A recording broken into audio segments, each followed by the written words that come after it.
औज़ुबिल्लाहि मिनश्शैतानिर्रजीम बिस्मिल्लाहिर्रहमानिर्रहीम रब्बि यस्सिर वला तुअस्सिर वतम्मिम बिल खैर। मेरे भाइयों, हम कुरान मजीद की ग्रामर सीख रहे हैं, तो शुरू करते हैं अरबी ग्रामर। अब कोई भी ज़बान जब सीखते हैं हम, तो उसमें अल्फ़ाबेट आते हैं, यानी कि इंग्लिश में जैसे आता है ए बी सी डी, इसी तरह अरबी ज़बान में भी अल्फ़ाबेट आएंगे। अलिफ बा ता सा जीम हा खा दाल जाल र ज़ा सीन शीन स्वाद ज़्वाद त ज़ ऐन गैन फा काफ काफ लाम मीम नून वाव हा या। इसमें देखते हैं हम तो हमजा नहीं है, तो अलिफ और हमजा वो दोनों एक ही है, लेकिन अलिफ और हमजा में फ़र्क क्या है वो हम बाद में देखते हैं। इससे पहले हम हरकत देखते हैं। तो अरबी ज़बान में एक तो हुरूफ जो अलिफ बा ता सा है, और हरकत आता है। तो हरकत में आता है जबर, तो जबर को अरबी ज़बान में फ़तह कहते हैं। और दूसरा आता है जेर, तो जेर को अरबी ज़बान में कसरा कहते हैं। और तीसरा आता है पेश, उसको अरबी ज़बान में जम्मा कहते हैं। तो जबर जेर पेश ये हरकत है, और इसके अलावा एक सुकून की अलामत आती है। और दूसरा है दो जबर दो जेर और दो पेश, वो उसको तनवीन कहा जाता है। तो अब हरकत और हुर्फ वो दोनों मिलकर एक लफ्ज़ बनता है। जैसे हम देखते हैं यहाँ काफ लाम मीम, ये हर्फ है, और जब काफ के ऊपर जबर लगा देते हैं हम, फिर लाम के ऊपर जबर लगा देते हैं, तो काफ के ऊपर जबर लगाने से का बना, और लाम के ऊपर जबर लगाने से ल बना। फिर मीम तो कलम बना। तो कलम में क्या हुआ, एक तो 3 हर्फ आ गए, काफ लाम मीम, और 2 हरकत आ गई। इसी तरह अलिफ नून सीन अलिफ नून, तो इसमें अलिफ के नीचे जेर लगाते हैं, फिर नून साकिन करते हैं, फिर सीन के ऊपर जबर और एक अलिफ का इजाफा कर देते हैं, और आखिर में नून, तो ये बन जाएगा इंसान। तो इसमें भी हर्फ हुए, अलिफ नून सीन अलिफ नून वो हर्फ हुए, और जेर सुकून जबर वो हरकत है।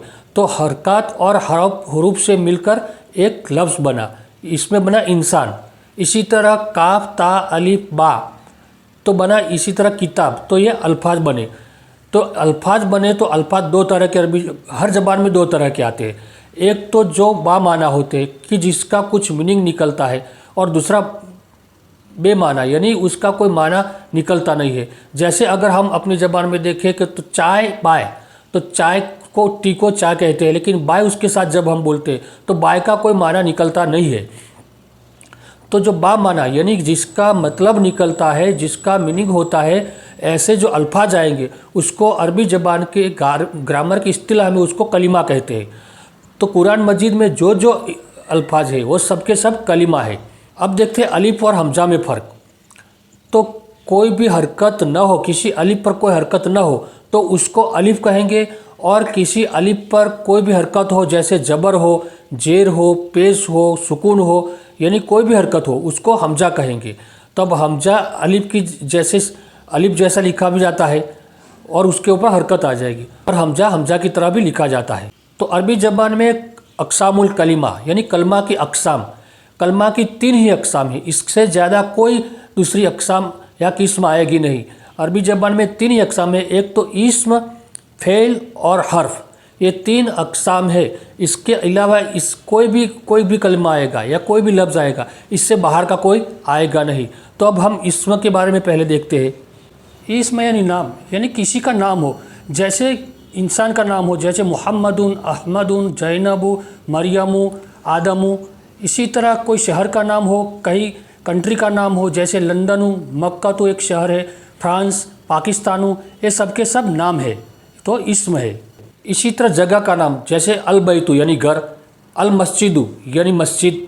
इसी तरह कोई भी जगह का नाम भी हो, यानी कि कोई भी नाम हो, वो इस्म में आएगा। इसी तरह कोई चीज़ हो, जैसे तामुन, तामुन यानी खाना, जिल्लुन, जिल्लुन यानी छाया। इसी तरह कदमुन, कदमुन यानी कदम। फिर कमीसुन, कमीज यानी हम कमीज जो शर्ट पहनते वो। इसी तरह अलवर्कु, अलवर्कु यानी वर्क। फिर फरसुन, फरसुन यानी घोड़ा। रजुलुन आदमी, बिनतुन लड़की। तो किसी का भी नाम हो वो इस्म में आएगा।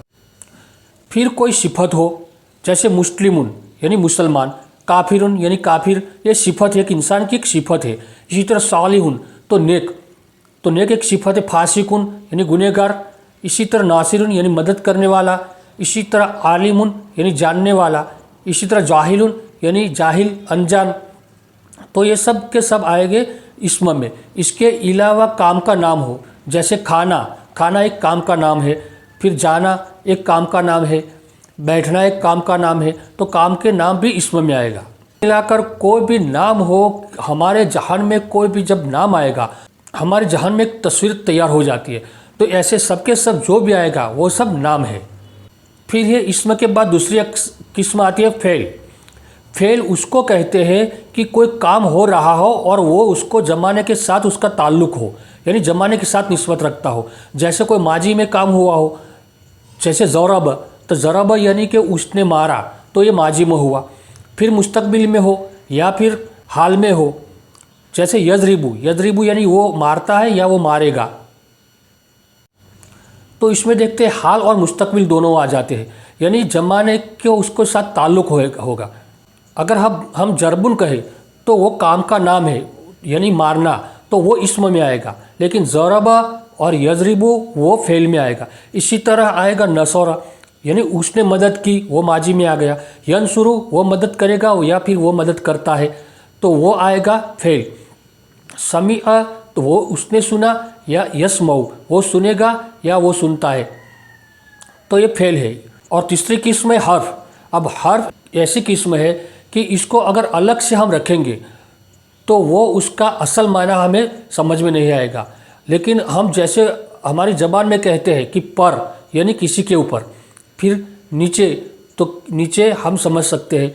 इसी तरह अंदर, इसी तरह बाहर, तो ये सब के सब उर्दू ज़बान में हर्फ आते हैं। इसी तरह अरबी ज़बान में हम देखते हैं तो फ़ी यानी में, तो फ़ी यानी में भी होता है, फ़ी यानी बारे में भी होता है।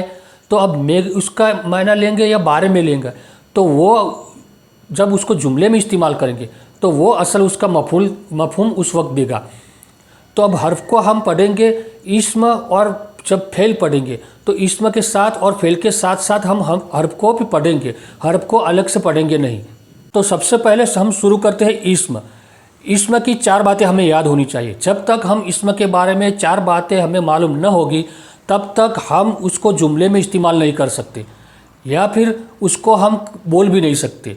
वो 4 बातें ये है कि एक तो सबसे पहला है इस्म का वुसअत, यानी इस्म नकरा है या मारिफा है, यानी इस्म आम है या ख़ास है। तो हम उसको अगर वुसअत के बारे में हम नहीं जानेंगे तो उसको इस्तेमाल हम नहीं कर सकते। इसी तरह इस्म का जिन्स हर ज़बान में आता है, मुज़क्कर और मुअन्नस। तो अरबी ज़बान में भी अगर हमें कोई इस्म के बारे में ये मालूम न होगा कि वो मुज़क्कर है या मुअन्नस है, तब तक हम सही तरीके से उसका इस्तेमाल नहीं कर सकते।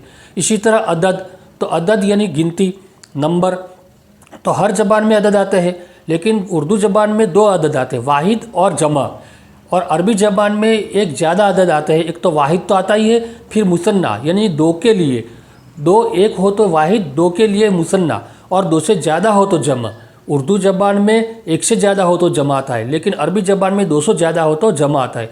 तो अदद के बारे में हमें पढ़ना ज़रूरी है। इसी तरह अरबी ज़बान में एक ख़ास है, वो है एराब, जो हर ज़बान में आता नहीं। अरबी ज़बान में एराब है, यानी किसी लफ्ज़ को अरबी बनाना।